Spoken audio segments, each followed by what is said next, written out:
بسم اللہ الرحمن الرحیم۔ السلام علیکم۔ سید شاہ وائس میں آپ سب کو خوش آمدید۔ آج کی ہماری کہانی ہے ایک بادشاہ اور ایک عورت کی کہانی۔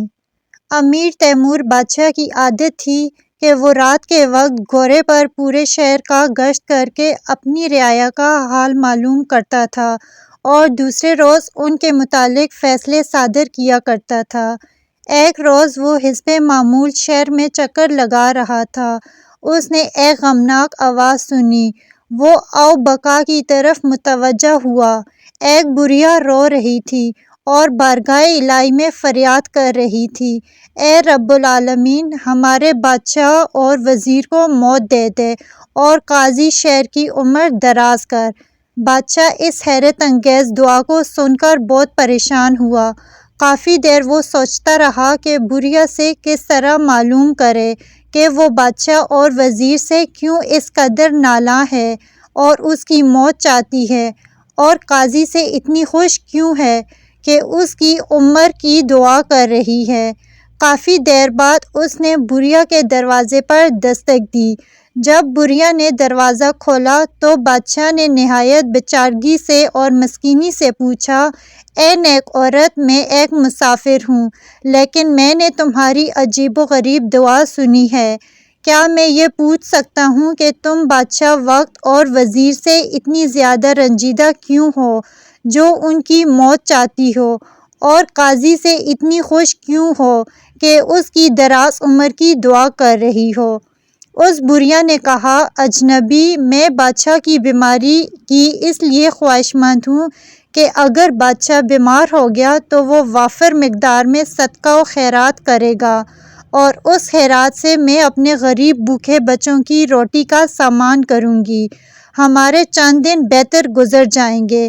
وزیر کی موت اس وجہ سے خواہشمند ہوں کہ وہ نہایت نیک سیرت انسان ہے، اور میں چاہتی ہوں کہ اس کا خاتمہ نیک اعمال پر ہو جائے اور وہ رب العالمین کے دربار میں اعلیٰ مقام اور نجات حاصل کرے۔ قاضی کی دراز عمر اس لیے چاہتی ہوں کہ وہ اپنی بدعمالیاں زیادہ سے زیادہ کر سکے تاکہ اس کا ٹھکانہ جہنم کے علاوہ کوئی نہ ہو۔ بادشاہ تیمور، جو کہ مسافر کے روپ میں تھا، اس نے آبیدہ ہو کر اس عورت سے کہا، اے نیک عورت، میں اس وقت تو تنگ دست ہوں، میرے پاس صرف ایک تسبیح ہے، تم وہ مجھ سے لے لو اور اس کو فروخت کر کے اپنے بچوں کا پیٹ بھرنے کا سامان کرو، اور اگر وقت نے مہلت دی تو میں تمہاری مدد ضرور کروں گا۔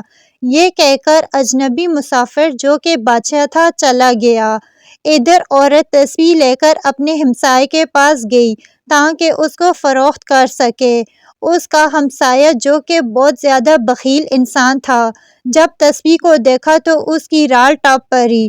عورت اس تسبیح کی قیمت سے ناآشنا تھی کیونکہ تسبیح یاقوت اور لال مرجان کی تھی۔ ہمسایہ کسی بھی طرح وہ تسبیح اس عورت سے ہتھیانا چاہتا تھا۔ اس نے اس عورت کے ساتھ الٹی چال چلی کہ یہ تسبیح تو میری ہے، اس کو کل کسی نے چرایا ہے اور میں اس کی تلاش میں تھا، اب مجھے پتہ چلا کہ یہ تم نے چرائی ہے، میں اب تم پر مقدمہ دائر کروں گا۔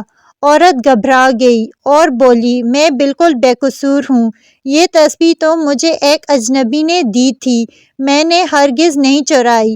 اب اس ہمسائے نے موقع سے فائدہ اٹھایا اور کہنے لگا، اچھا، اگر تو نے تسبیح نہیں چرائی تو یہاں سے بھاگ جاؤ، میں تم پر اتنا ترس کھا لیتا ہوں کہ تمہیں عدالت میں نہیں کھینچتا۔ بڑھیا نے اس میں عافیت جانی اور اجنبی کو کوستی ہوئی گھر میں چلی گئی۔ اگلی رات امیر تیمور پھر حسب معمول گشت پر نکلا اور اس عورت کے محلے میں آیا۔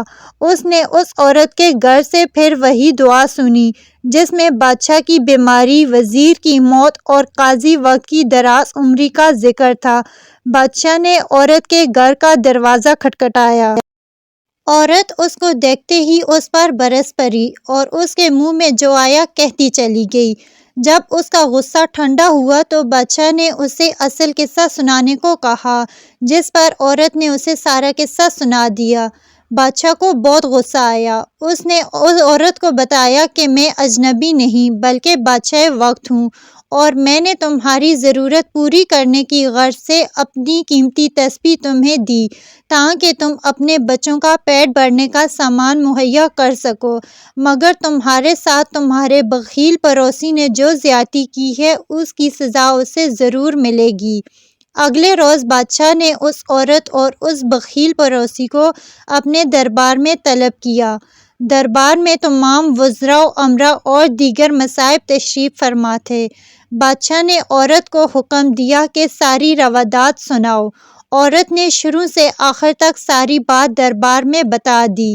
فیصلہ یہ کیا گیا کہ عورت کو خاطر خواہ انعام دیا جائے جس سے وہ باقی زندگی آسانی سے گزار سکے اور اپنے بچوں کی کفالت بہتر طریقے سے کر سکے، اور اس بخیل ہمسائے کو سزائے موت دی گئی۔